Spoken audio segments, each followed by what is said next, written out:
Kita melanjutkan pembahasan kita tentang 33 persamaan pengajaran dasar antara Yesus dengan Paulus. Karena selalu saya katakan penulis Alkitab adalah Allah itu sendiri. Saya akan setiap minggu menyampaikannya sampai saudara hafal betul bahwa penulis Alkitab adalah siapa saudara? Allah itu sendiri. Meskipun ditulis oleh 40 orang penulis, memakan waktu jangka 1500 tahun, tetapi diilhamkan oleh Roh Kudus. Sehingga siapapun yang menulis Alkitab, tidak mungkin orang akan berkata perjanjian lama dan perjanjian baru bertentangan. Mungkin sedikit ada perbedaan bumbunya, tetapi jiwanya tetap sama. Karena yang pertama jiwanya adalah kasih Allah. Yang kedua kasih Allah mau berkorban. Yang ketiga manusia direncanakan keselamatan. Dan yang keempat keselamatan manusia ketika manusia percaya. Sama-sama bilang orang benar akan hidup oleh iman. Nah ini yang kita mau belajar. Kita sekarang masuk pada pembahasan ke-10. Dalam pembahasan ke-10 kita sedang belajar tentang Yesus yang terutama. Kita buka Alkitab kita sama-sama. Mulai dari pembahasan tentang Yesus. Kita lihat Matius 10 ayat 28. Apa yang Yesus ngomong tentang itu? Dan janganlah kamu takut kepada mereka yang dapat membunuh tubuh. Tetapi apa saudara? Yang tidak berkuasa. Oh ini tulisannya belum ada ya. Dan janganlah kamu takut kepada mereka yang dapat membunuh tubuh. Tetapi yang tidak berkuasa apa saudara? Sama-sama bilang sama saya membunuh jiwa. Nah sekarang bagian terakhirnya kita lihat sama-sama. 1, 2, 3. Takutlah terutama kepada dia yang berkuasa membinasakan baik jiwa maupun tubuh di dalam neraka. Dikatakan di sini takutlah terutama kepada dia. Berarti yang kita harus utamakan di dalam segala-galanya adalah Yesus. Yang setuju sama saya, sama-sama bilang sama saya, yang harus saya utamakan adalah Yesus. Kita kadang-kadang suka jaga perasaan orang, suka jadi nggak enakan, suka kompromi dengan dosa, karena buat kita Yesus bukan yang terutama. Kita pikir Yesus ngerti lah, Yesus tahu lah, no, Yesus harus jadi yang terutama. Terima kasih buat 3 orang yang bilang amin. Yesus selalu harus jadi yang terutama. Yesus harus selalu jadi yang terutama. Sama-sama bilang sama saya, buat saya Yesus yang terutama. Amin. Saya mau saudara ulangi ini supaya ini ada dalam roh saudara. Sehingga dalam situasi apapun, saudara rela kehilangan apapun demi Yesus. Karena Yesus harus yang terutama. Amin. Wahyu 22 ayat 12 sampai 13. Dia yang terutama itu berkata, sesungguhnya aku datang segera. Aku membawa upahku untuk membalaskan kepada setiap orang menurut perbuatannya. Yang bawa upah siapa saudara? Yang bawa upah siapa saudara? Bukan saya, bukan saya. Yang bawa upah siapa saudara? Yesus. Orang mau bilang apapun. Yang bawa upah di hari terakhir, it must be God. Dia adalah Tuhan. Karena Yesus gak bilang Bapakku akan membawa upah, aku yang membawa upahku. Dikatakan apa? Aku membawa upahku, upah yang dariku, he must be God. Untuk membalaskan kepada siapa saudara? Setiap orang. Bilang sama sebelah saudara, termasuk buat tuh. Menurut apa? Perbuatan. Berarti he knows everything. Karena itu. Pandangan kita berbeda dengan karma. Karma. Kalau saya buat yang jahat kemudian menimpa saya. Hidup Kristen gak percaya karma. Tapi hidup Kristen percaya. God knows everything. Jadi kita berbuat baik sama orang meskipun orang itu menghina kita. Kita berbuat baik sama orang meskipun orang itu jahati kita. Karena kita tahu kebaikannya bukan pada orang yang kita tolong, tapi kebaikannya ada pada Tuhan yang punya segala-galanya. Berikan tepuk tangan yang meriah buat Tuhan. Karena Dia yang terutama. I will come back soon. Aku akan datang segera. Aku membawa upahku. Bukan membawa upah perbuatanmu, bawa upahku. Untuk membalaskan kepada setiap orang menurut perbuatannya. Ayat yang ke-13. Aku adalah Alfa dan Omega. Yang pertama dan terkemudian. Yang awal dan yang akhir. Yang memulai dan yang menyelesaikan. Kalau Dia yang awal dan Dia yang akhir, berarti Dia yang paling utama. Karena apapun yang kita lihat di muka bumi semuanya sementara. Jangan tukar yang sementara dengan yang kekal. Sama-sama bilang sama saya, jangan tukar yang sementara untuk yang kekal. Karena yang kekal itu pasti yang terutama. Berikan tepuk tangan yang meriah buat Tuhan. Nah, apa Paulus punya pandangan? Kalau tadi jelas ya, pandangan Yesus tentang keutamaan Kristus. Apakah Paulus berbeda? Kolose 1 ayat 15 sampai 16. Iya, maksudnya Kristus adalah gambar Allah yang tidak kelihatan. Yang sulung, katakan lebih utama dari apa saudara? Segala yang diciptakan. Betul ada masanya dia menjadi sama dengan manusia. Tapi bukan berarti dia ciptaan. Tapi dia Allah itu sendiri yang mengosongkan diri. Sama-sama bilang sama saya, mengosongkan diri. Makanya ayat ini bilang apa? Ia adalah gambar Allah yang tidak kelihatan. Yang sulung. Lebih utama dari segala yang diciptakan. Kenapa dia yang sulung? Karena yang lainnya gagal. Tapi dia menjadi yang terutama. Untuk menjadi teladan buat kita. Sehingga hidup Kristen. Pada dasarnya bukan hanya menjadi orang baik. Ada banyak orang pikir yang penting kan kita beragama jadi orang baik. Great. Tapi yang paling penting hidup Kristen bukan menjadi orang baik. Tapi hidup Kristen berarti meneladani Kristus. Sama-sama bilang sama saya, hidup Kristen berarti meneladani Kristus. Pak, hari-hari kita coba meneladani Kristus. Bu, hari-hari kita coba meneladani Kristus. Makanya sempat banyak ada gelang, kalung, tulisannya WWJD. What would Jesus do? Setiap kali kita ngadepin masalah, setiap kali kita harus ambil keputusan, setiap kali kita harus ambil langkah, setiap kali kita harus bersikap. Pertanyaan kita cuma sederhana. Seandainya Yesus menghadapi ini, apa yang dia kerjakan? Karena selama kita teladani Kristus, hidup kita nyaman. Selama kita meneladani Kristus, hidup kita aman. Berarti yang paling penting, kita menyadari Kristus sebagai yang sulung. Karena dikatakan dia lebih utama dari segala yang diciptakan. Karena di dalam dialah telah diciptakan segala sesuatu. Kita ingat Yohanes 1 berkata pada mulanya adalah firman. Firman itu adalah Allah. Makanya dia bukan ciptaan, di dalam dialah telah diciptakan segala sesuatu.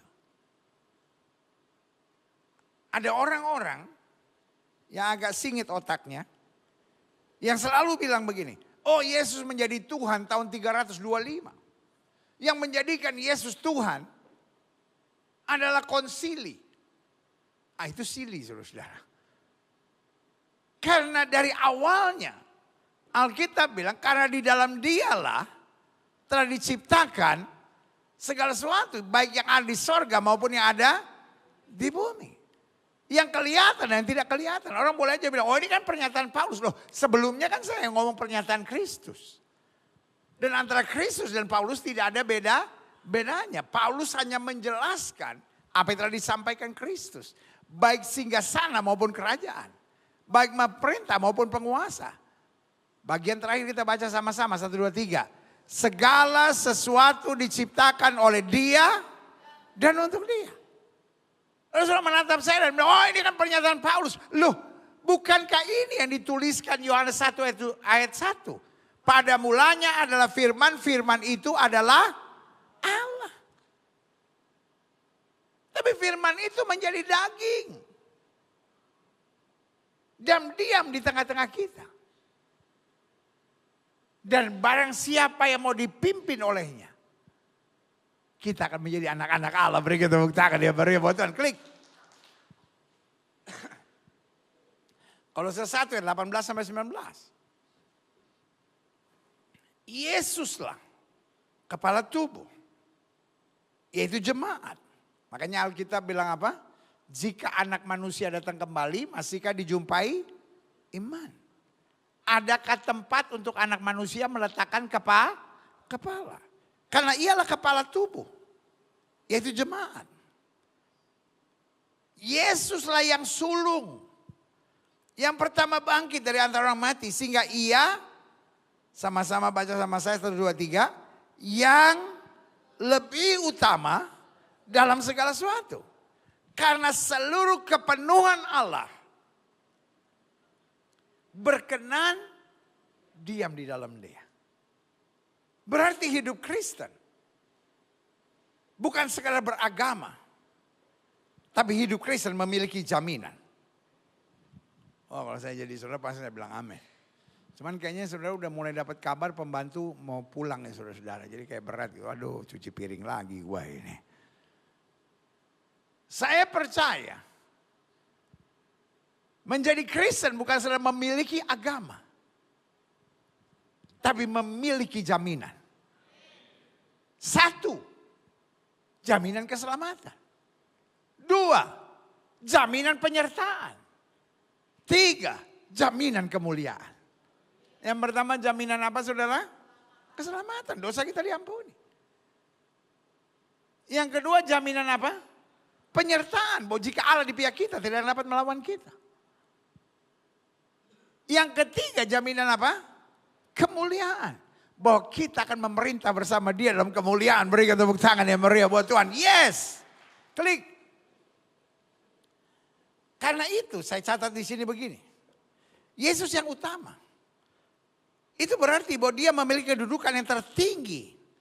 Dan yang paling penting dalam apa? Segala sesuatu. Karena Dia bukan diciptakan oleh Bapa. Ada banyak orang yang berpikir Yesus adalah ciptaan. No. Dia berkuasa datang dan Dia berkuasa untuk pergi. Amin.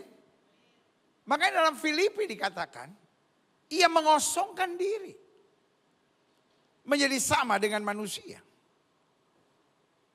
Tetapi pada saat Dia mati, bukan tentara Romawi yang decide when he gonna die. Bukan orang Farisi yang decide when he gonna die. Bukan malaikat maut sekalipun yang mendesain when he gonna die. But He Himself. Sama-sama bilang sama saya, Yesus sendiri. Makanya Dia bilang, Bapa, ke dalam tangan-Mu kuserahkan nyawaku. Karena Dia yang utama, yang tertinggi dari segala yang ada. Makanya saya catat Yesus yang utama berarti bahwa Dia memiliki kedudukan yang tertinggi dan yang paling penting dalam segala sesuatu. Klik. Nah, saya coba catat di sini ada berikut beberapa aspek tentang Yesus yang utama. 1, Dia punya kedudukan yang tertinggi. Coba lihat ayat ini. Yesus memiliki kedudukan yang tertinggi dalam segala sesuatu. Termasuk malaikat, manusia, alam semesta. Berarti ikut Yesus kita aman. Sama-sama bilang sama saya, ikut Yesus saya aman.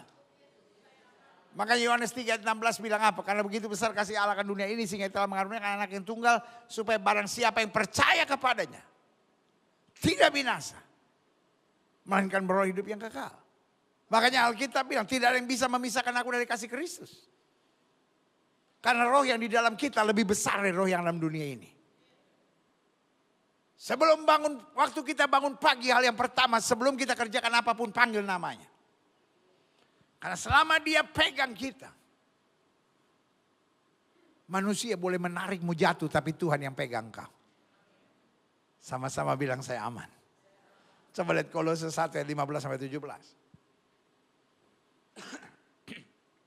Ialah gambar Allah yang tidak kelihatan, yang sulung yang lebih utama dari segala yang diciptakan. Karena di dalam dia telah diciptakan segala sesuatu yang ada di sorga, yang ada di bumi, yang kelihatan, yang tidak kelihatan. Baik singgasana maupun kerajaan, baik pemerintah maupun penguasa. Segala sesuatu diciptakan oleh dia dan untuk dia. Ayat 17. Klik. Ia ada terlebih dahulu dari segala sesuatu dan segala sesuatu ada di dalam dia. Karena dia adalah Alfa dan Omega. Jadi kan ada orang-orang yang berkata, tapi dalam Alkitab gak ada tuh Yesus bilang, aku adalah Tuhan sembah aku. Kalau dalam Alkitab ada kalimat, akulah Tuhan sembah aku jadi Kristen. My God is not an MPD God. Aku Tuhan nih sembah dong please gitu. Kalau gak aku panas dingin nih. No. Waktu dia bilang, anak manusia berkuasa untuk mengampuni dosa. Dosamu sudah diampuni, artinya dia Tuhan. Either dia Tuhan atau dia menghujat Tuhan. Tapi gak mungkin dia menghujat Tuhan. Buktinya orang sakit itu sembuh. Karena dosanya sudah diampuni.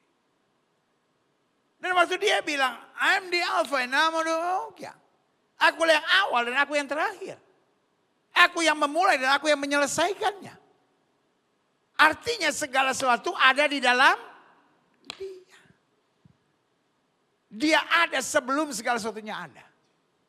Dan dia tetap ada setelah segala sesuatu tidak ada lagi. Dari situ orang yang punya utak. Bukan otak, utak. Kalau otak kecil, utak lebih gede. Orang yang punya utak akan berkata, he declare himself, he is God. Karena dia yang awal, dia yang akhir. Aku ada sebelum Abraham ada. Dan aku tetap ada setelah segala sesuatu tidak ada. Beri tepuk tangan dia, beri bantuan klik. Jadi yang pertama Yesus yang tertinggi. Selalu saya bilang, kalau kita sudah pegang yang tertinggi, kita aman. Makanya saya bilang menjadi Kristen bukan sekedar memiliki agama, tapi memiliki jaminan. Jaminan apa? Keselamatan, penyertaan, dan kemuliaan. Yang kedua, kalau kita bilang Yesus yang utama, karena kekuasaan yang tidak terbatas. Apapun yang dia mau pasti jadi. Petrus panik.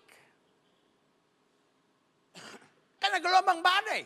Yesus berdiri dan bilang diam, tenanglah, selesai. Maria dan Marta panik. Karena saudara mereka Lazarus sudah dikubur 3 hari dan sudah berbau. Yesus berdiri depan kubur dan berkata, Lazarus keluar, selesai. Bartimeus buta. Dia panik karena setiap orang bilang, setiap tabib bilang, kamu tidak bisa disembuhkan. Tapi dia bilang sama Yesus, this Son of David, have mercy on me. Lalu Yesus bilang, sesuai imanmu jadilah padamu, engkau akan melihat. Selesai. Orang kusta yang dibuang dari Samaria dan Galilea. Di perbatasan itu Yesus lewat. Mereka bilang, Tuhan, jika Tuhan mau, Tuhan dapat mentahirkan aku. Yesus bilang, aku mau, jadilah engkau tahir, selesai. Karena dia punya kekuasaan yang tidak terbatas.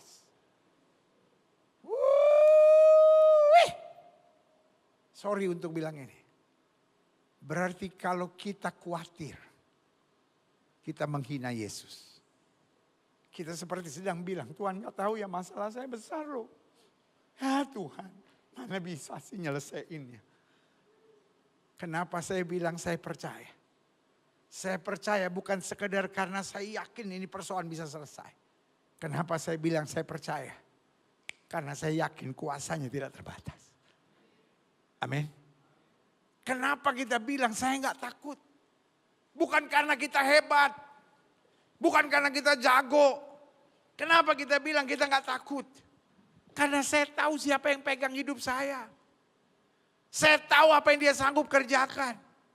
Yang buat saya susah, buat Tuhan terlalu gampang. Bu, boleh gak berhenti khawatir? Stop dengan idiom-idiom. Ya kita kan manusia biasa, wajarlah khawatir. No. Kita memang manusia biasa, tapi kita punya Tuhan yang luar biasa. Saya mau setiap saudara pulang dengan keyakinan, saya punya Tuhan yang kuasa yang tak terbatas. Saya cuma tunggu waktu Tuhan. Waktu dia turun, apa yang tidak pernah saya pikirkan. Tuhan sediakan dengan caranya yang luar biasa. Katakan amin. Coba lihat ayat ini.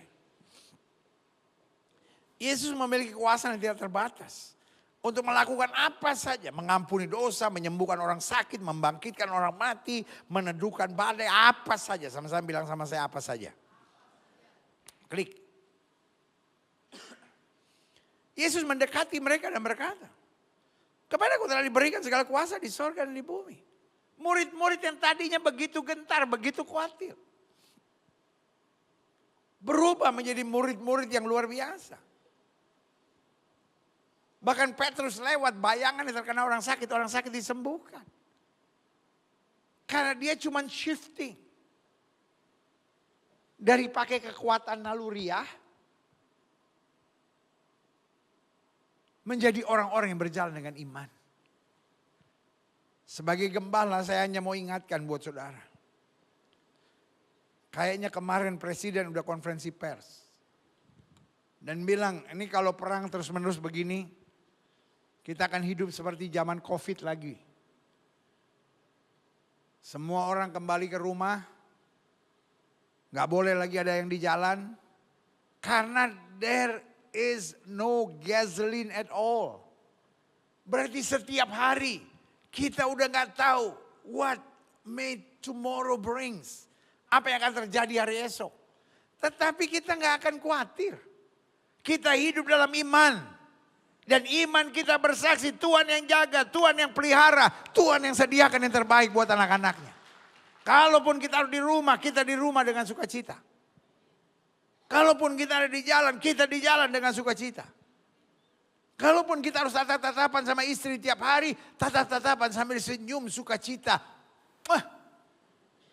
Jangan tatap-tatapan sama ini, lo lagi.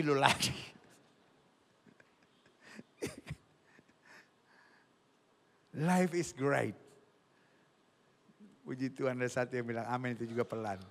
Life is great. Saya percaya hidup itu dahsyat.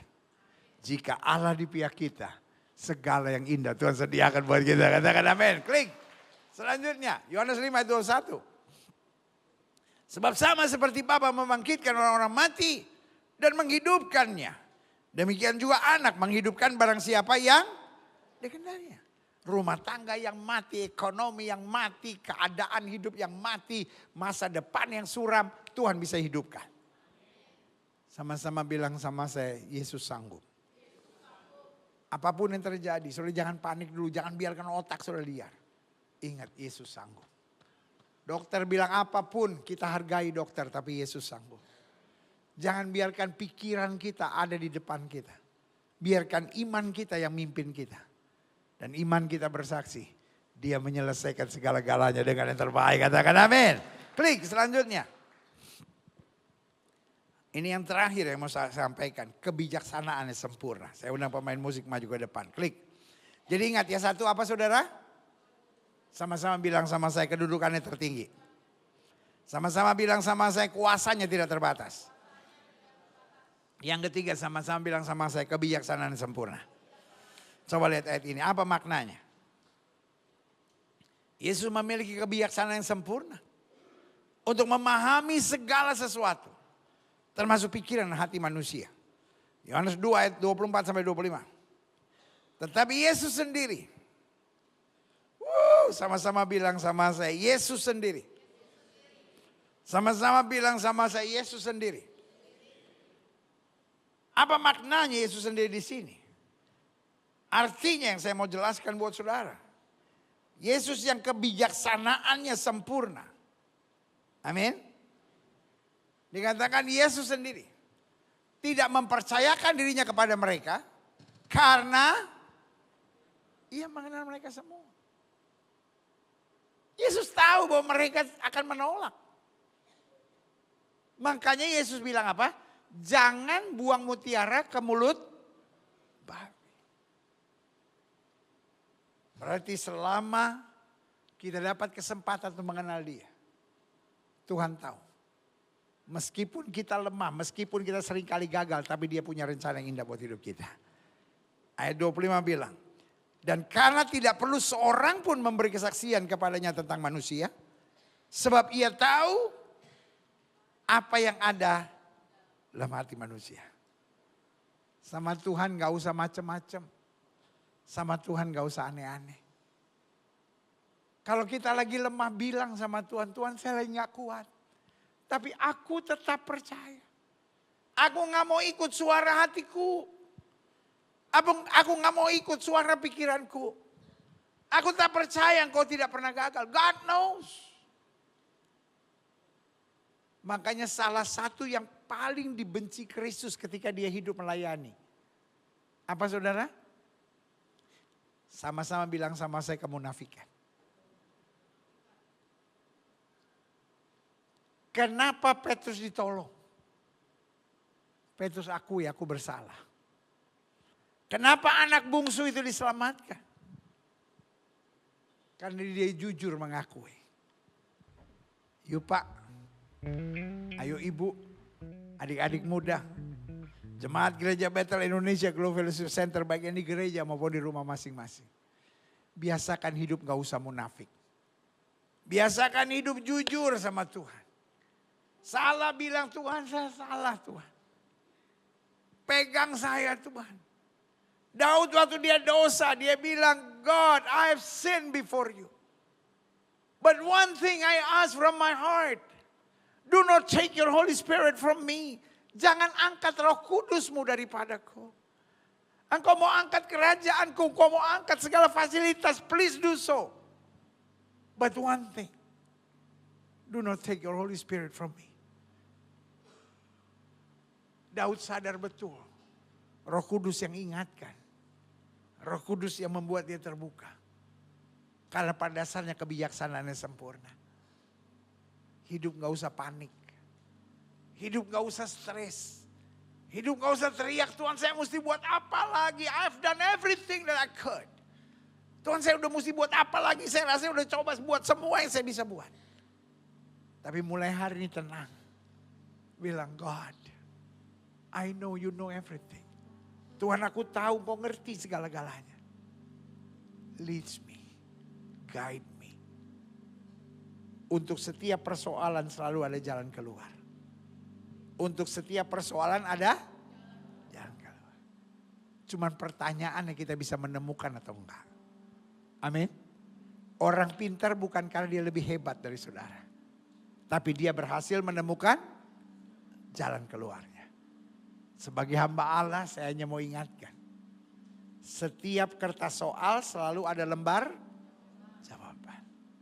Tuhan tidak akan pernah berikan atau izinkan sesuatu tanpa kepastian jalan keluar. Tapi setan mau buat kita panik. Setan mau buat kita stres. Setan mau buat kita kecewa, jengkel, kepahitan. Supaya kita panik dan akhirnya gak menemukan jalan keluar. Tapi Alkitab saya bilang. Di dalam tetap tenang tinggal percaya. Percaya siapa? Yesus yang kebijaksanaan sempurna. Di situ ada jalan keluarnya, katakan amin. Klik, ini yang terakhir. 1 Korintus 2 ayat 16. Haleluya. Sebab siapakah yang mengetahui pikiran Tuhan? Siapa yang mengerti jalan keluar yang Tuhan sediakan buat kita. Sehingga dapat menasihati dia. Tapi kami memiliki pikiran Kristus. Pagi ini saya mau akhiri saudara dengan ini. Biarlah doa setiap kita. Tuhan, situasi dunia hari-hari ini. Tambah ngeri. Yang fitnah tambah fitnah. Dan sekarang hampir kita udah gak tahu lagi. Ini benar atau enggak. Karena AI ada di mana-mana. Betul gak saudara? Saudara pernah ingat gak Alkitab bilang. Dalam bahasa Indonesia.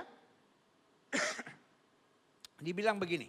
Akan ada penyesatan. Betul gak? Kalau dalam bahasa Inggris dibilangnya. There will come a deceiver. Deceiver itu beda sama penyesat. Deceiver sebetulnya mengkelabui. Kita pikir benar, nggak taunya penuh dengan kepalsuan. Contoh, di WA kita kalau ada tulisan undangan perkawinan jangan dibuka. Karena itu bukan undangan perkawinan. Tetapi upaya menghack handphone saudara, betul nggak? Hari-hari ini, saya pernah lihat di WA group nggak? Kota Yerusalem hancur.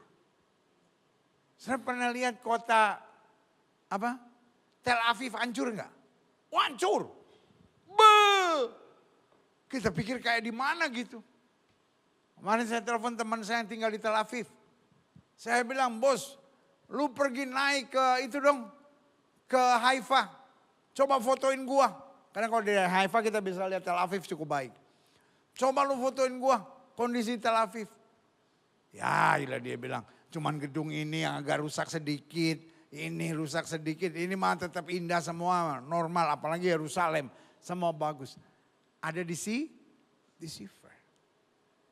Setelah beberapa hari yang lalu pernah dengar nggak? Ada orang bilang gini, Indonesia jangan macam-macam. Kita punya orang-orang di Indonesia yang kalau macam-macam kita ratakan Indonesia itu. Dan ada pesan suaranya. Saudara pernah dengar nggak? Saya tiba-tiba bilang saya dapat dana pendidikan dari Australia. Saya aja yang ngomong, saya nggak tahu itu siapa. Ada dana, deceiver. Sampai satu masa di mana orang nggak bisa lagi percaya sama media sosial. Sampai saudara bingung mau percaya sama siapa. Tapi satu hal, selama kita percaya Tuhan hidup kita aman. Hari-hari ini adalah waktu yang asik. Karena Alkitab bilang hari-hari ini adalah masa pemisahan. Gelap dan terang. Kambing dan domba. Lalang dan gandum. Saya berdoa kita berjalan kebijaksanaan Tuhan. Sehingga apapun yang terjadi. Satu, kita tetap sukacita. Dua, kita tetap melayani. Tiga, kita memuliakan Kristus. Berikan tepuk tangan yang meriah buat Tuhan.